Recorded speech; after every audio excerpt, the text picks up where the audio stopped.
Do you ever feel like your attention span is shrinking? You pick up your phone to check one message, and somehow 20 minutes later, you're deep into a scroll hole.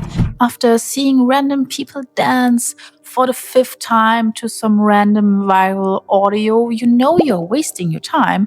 You know you are getting more and more stupid by the second, and you know that you are not really getting the work done that you actually wanted to do right now, but you just cannot stop. And that's exactly what happened to me. I didn't realize how addicted I'd become, not to a substance, but to constant stimulation. It started small. A quick social media check in the morning, then YouTube during breakfast, notifications every few minutes. Soon, whenever I sat down to do deep work, my brain screamed for another hit of something exciting. And the result? I felt constantly busy and tired, but rarely productive, always stimulated, but never satisfied. Here's what was actually happening.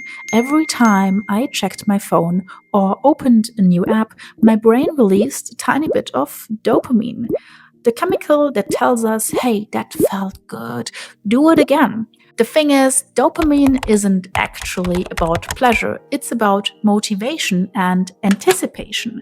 Dopamine is a neurotransmitter, a chemical messenger that helps nerve cells in the brain communicate. It plays a key role in the brain reward system by reinforcing behaviors that feel good or are beneficial.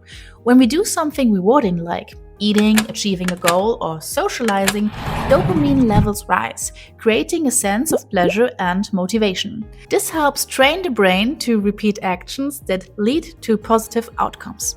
Wait a minute, train the brain? So does that mean that dopamine actually conditions the brain? Exactly. Dopamine is a key player in motivation and learning. It teaches your brain to repeat behaviors that bring rewards. And that's the secret right there. Apps, especially social media apps, exploit this behavior.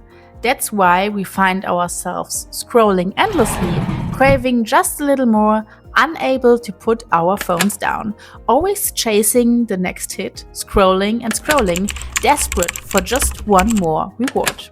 Sounds a lot like addiction, doesn't it? Well, you can't be addicted to dopamine itself, but you can become dependent on the behaviors and substances that trigger its release. Addiction is a complex topic and shouldn't be used lightly. Still, it's possible to get hooked on any activity that consistently boosts our dopamine levels. Addiction or not, I wasted so much time staring at my phone because of this. Time I could have spent doing literally anything that actually made me happy. So, how did I break out of it? It didn't happen overnight, but there were a few simple habits that completely changed the game for me. Habit number 1: no phone during the first hour after waking up, and also not during the last hour before bed. That alone created a huge mental reset. Mornings felt calmer, and I actually started sleeping better because my brain wasn't constantly overstimulated. Habit number 2: replace, don't just remove. So instead of grabbing my phone right after waking up, I'd get up and make my bed. That tiny action gave me a quick sense of accomplishment and maybe even a little hit of dopamine too. In the evening, instead of scrolling, I'd pick up a fantasy novel and read for a bit.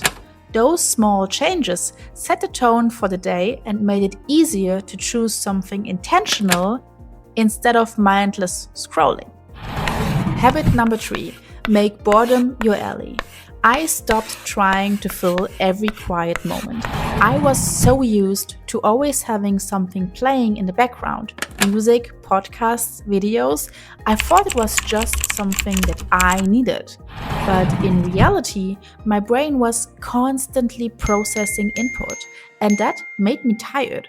It's also why I couldn't focus when I actually wanted to. At first, it felt weird. But eventually, that silence helped my mind reset. That's when I started getting creative again and actually feeling present. These habits didn't just reduce my screen time, they helped me take back control of my attention. And if you're trying to do the same, start small. Pick one habit and stick with it for a week. You'll be surprised how quickly your brain adapts and how much better it feels to finally be in control again. Thanks for watching. If you're still here, you are an absolute legend. Don't forget to like and subscribe for more content like this.